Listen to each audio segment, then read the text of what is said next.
स्वभावचिन्मयानन्दम् कृपापूर्णं जगत्पतिं हरिषड्वर्गजेतारम् नित्यानन्दगुरुं भजे। स्वभावचिन्मयानन्दम् कृपापूर्णं जगत्पतिं हरिषड्वर्गजेतारम् नित्यानन्दगुरुं भजे. திருவண்ணாமலைய வலம் வருவது மிகப்பெரிய ஒரு ஆன்மீக சாதனை. காரணம் என்னன்னா, ரொம்ப அழகா ரமண மகரிஷி சொல்வாரு, நாம் அமர்ந்தால் மனம் ஓடும், மனம் அலையும், நாம் நடந்தால் மனம் ஒடுங்கும்.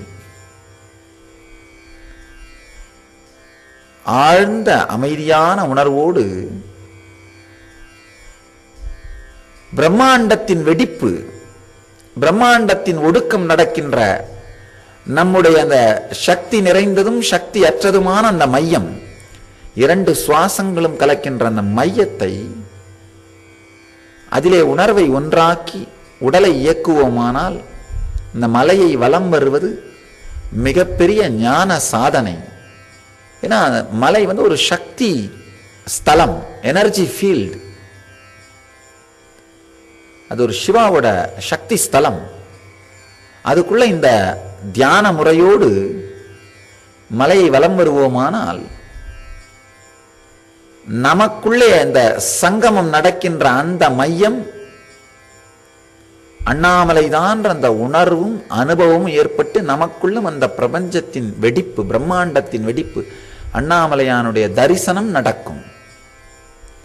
உள் செல்லும் சுவாசம் விஷ்ணு, வெளியேறும் சுவாசம் பிரம்மா. ஆழ்ந்து போகிற சுவாசம் விஷ்ணு, மேல போகிற சுவாசம் பிரம்மா. இந்த ரெண்டுத்துக்கும் நடுவிலே இருக்கின்ற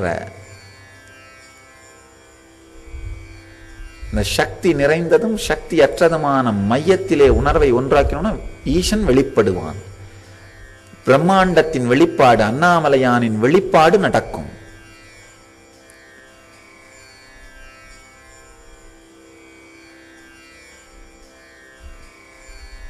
திருவண்ணாமலை மலை ரிசீவர். அதுக்கு அருகாமையில் உட்கார்ந்து நம்ம கையில் இருக்கிற ரிமோட்டை இயக்கணும்னா சரியா தெரிய வேண்டிய ஞான காட்சி தெரிந்துவிடும். நம்ம கையில் இருக்கிற ரிமோட்டை இயக்கிறது தான் இந்த தியான நுட்பத்துக்குள்ளே செல்லுதல். இந்த தியான நுட்பத்துக்குள்ள செல்வது நம்முடைய ரிமோட்டை இயக்கி நம்மளை தயார் பண்ற மாதிரி. இயற்கையிலேயே அந்த பிரபஞ்ச வெடிப்பு நமக்குள் நடந்துவிடும், நமக்குள் அது மலர்ந்து விடும். ரமண மகர்ஷி ரொம்ப அழகா சொல்வாரு, ஒரு கோலை நட்டு ஒரு மாட்டை கயிற்றின் மூலமாக அந்த கோல்ல கட்டி வச்சோம்னா அந்த மாடு அந்த கோலை சுத்தி சுத்தி சுத்தி வந்தா அந்த கயிறு அந்த கோலிலேயே சுத்தி கொண்டு மாடு அலைவது நின்றுவிடும், மாடு இயங்குவது நின்றுவிடும். இந்த கோல் திரும்ப திரும்ப அந்த கோல்ல அந்த கயிறு சுத்தினா என்ன ஆகும்? கயிற்றினுடைய அளவு குறைந்து மாடு அமைதியாக உட்கார்ந்தாகணும். அந்த மாதிரிதான் நம்முடைய மனமா ஒரு அண்ணாமலையான் மேல் வைத்துவிட்டு மலையை சுற்றி சுற்றி வர அந்த மனம் அலைகின்ற அந்த மனத்தினுடைய கயிற்றினுடைய அளவும் குறைந்து அடங்கி ஒடுங்கி விடுமா. அழகான உதாரணம். ரமண மகர்ஷி மாதிரி பெரிய பிரம்ம ஞானி, அவதார புருஷர் இந்த கிரிவலத்தை ஒரு ஆன்மீக சாதனையா சொல்றார். மனமடங்கும் ஞான சாதனை அண்ணாமலை வலம். பிரபஞ்சமயமாக பிரம்மாண்டத்திலே வெளிப்படுவதும் பிண்டாண்டத்திலே வெளிப்படுவதும் இரண்டும் இணைகின்ற அந்த மையத்தை உணர்வதற்கான தியான நுட்பத்தை தான் ஈஸ்வரன் இங்கே அளிக்கின்றான். நவ்ரஜேன்ன விசேஷ சக்திர் மருத்ரூபா விகாசதே நிர்விகல்பதயா மத்யே தயா பைரவ ரூபதா. எப்பொழுதெல்லாம் உள்மூச்சும் வெளிமூச்சும் கலக்கின்றதோ மேலான சக்தியானது காற்று ரூபத்தில் மீண்டும் சஞ்சரிக்காது. மாறுபாடற்ற நிலையில் சக்தியற்றதும் சக்தி நிறைந்ததுமாக இருக்கின்றதோ அந்த மையத்தை உணர்வீர்களாக, அந்த மையத்தை உணர்வோமாக. அந்த மையத்தில்தான் அண்ணாமலையின் ஆன்மா என்கின்ற அனுபவம் வெளிப்படும். இந்த வார்த்தை ரமண மகர்ஷியினுடைய ஆன்மவித்தை கீர்த்தனத்திலே பகவான் வெளிப்படுத்துகிற வார்த்தை. அண்ணாமலை என் ஆன்மா. ரொம்ப அழகா பகவான் சொல்றாரு, நாம் எப்படி நம்முடைய தேகத்தை நாம் அப்படின்னு அபிமானிக்கின்றோமோ அதே போல இந்த அண்ணாமலையை ஈசன் தான் என்று அபிமானித்து உலகிற்கு அருள் செய்கிறான்.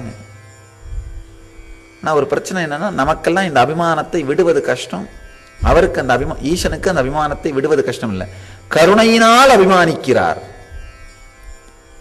நமக்கெல்லாம் அபிமானம் பந்தத்தால், அவருக்கு அபிமானம் கருணையினால்.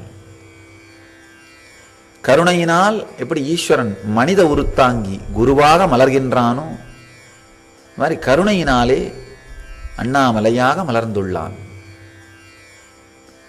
இந்த 5 தொழில்களிலே உருவாக்குதல், காப்பாற்றுதல், அழித்தல், மாயையிலே போட்டல், ஞானமருளல், இந்த 5 தொழில்களிலே முதல் 4 தொழிலை செய்வதற்கு ஈஸ்வரன் மனித உருவெடுக்க வேண்டிய அவசியமில்லை.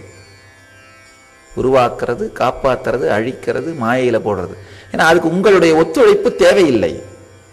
5வது வேலையான ஞானம் அளித்தலுக்கு மனிதர்கள் ஒத்துழைப்பு தேவைப்படுவதாலே மனிதர்களை உற்சாகப்படுத்தி உத்வேகப்படுத்தி புரிய வைக்க வேண்டிய தேவை இருப்பதனாலே மனித மொழியிலேயே பேசி அவர்களோடு உறவாடி அவர்களுக்கு உண்மையை புகட்டுவதற்காக ஈசன் மனித உருத்தாங்கி குருவாக அவதரிக்கின்றான். 5வது தொழிலாகிய ஞானமளித்தலுக்காக மட்டும் ஈசன் குருவாக அவதரிக்கின்றான்.